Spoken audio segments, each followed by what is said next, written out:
This is a true story. I did a concert at my hometown of Eureka, California, and they handed me, thank you, I love it too. They gave me a key to the city, and my name was spelled wrong. Y'all got it right.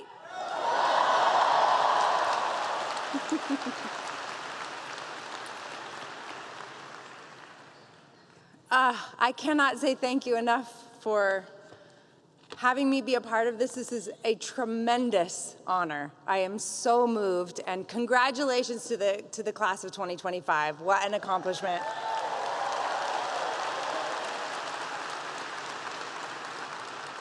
I am so proud of most of you.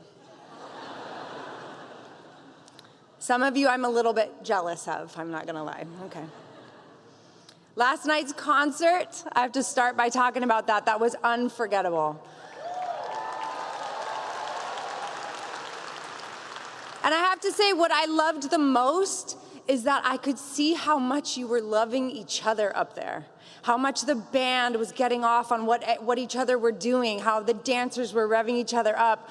Those incredible soloists featured, our featured performers, just performing their faces off. Nobody stopped moving. I was exhausted, and I did not do a thing. So thank you for the honor of being a part of this moment in your life. It is truly so, so, so special.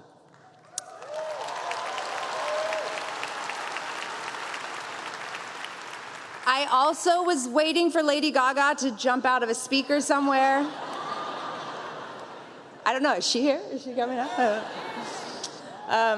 But truly, there was nothing missing from last night. It was perfect. And I left this place so full of your joy. It was amazing.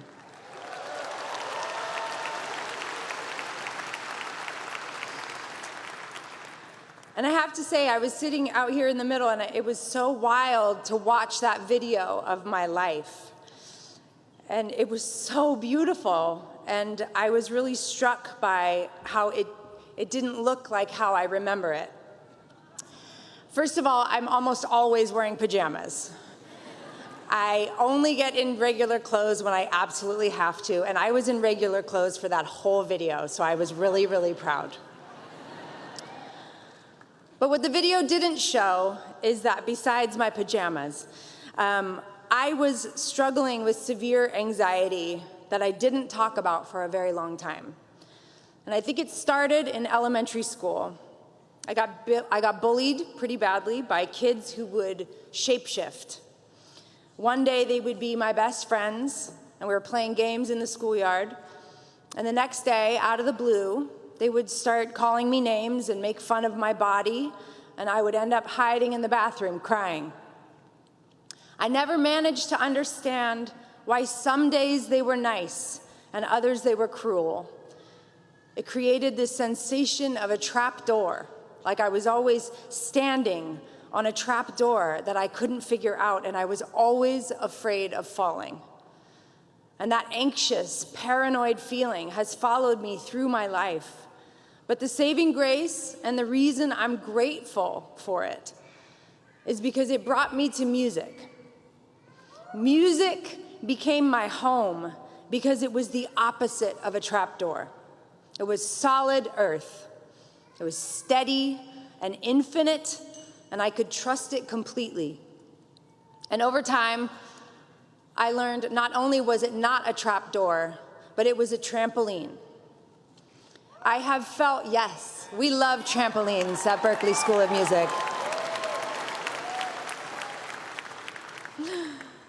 I have felt clumsy and ugly and anxious my entire life, but I pour that truth into my work because I know I'm not the only one who feels that way. And I see over and over again that music and art lifts me, and lots of times it lifts somebody else too. It heals me and maybe somebody else. It launches me up into a new perspective.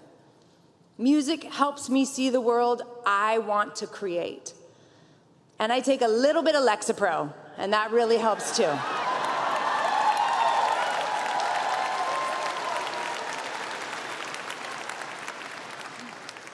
I love this notion of becoming a doctor of music because it makes me think about medicine. Art as medicine. Truth as medicine. You and me as medicine. I cannot stop thinking about your courage. It takes so much courage to choose this path, to pursue a life in the arts in any capacity. I know you know this. There is very little stability and a lot of doubt and a lot of rejection and a lot of almosts. There's new technology that's trying to replace artists. And recently, a whole new political wave of bullshit efforts trying to defund and devalue the arts altogether.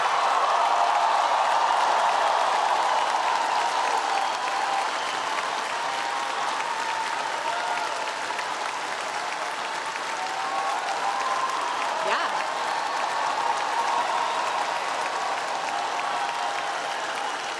Fuck that.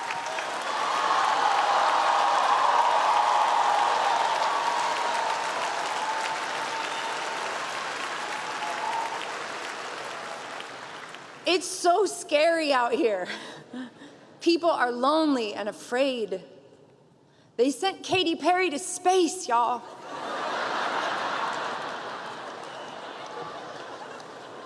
Shit is weird right now.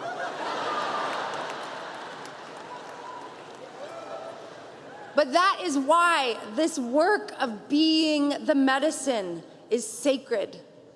It's hard, and it's messy, and it's uncertain. And there are so many trapdoors. But there are so many trampolines. And to find them, you just have to keep telling the truth, whatever that is. Your blunt, broken, beautiful, perfectly imperfect human truth with a capital T.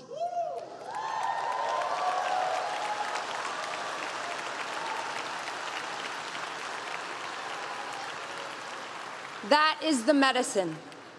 You already have it, and you can trust it. It will guide you to the next right thing. Now, you should know that the truth does not offer you the path that is frictionless and smooth and AI and free of blemishes. She's not making like ASMR videos where she's tapping the microphone. Do you know what I mean?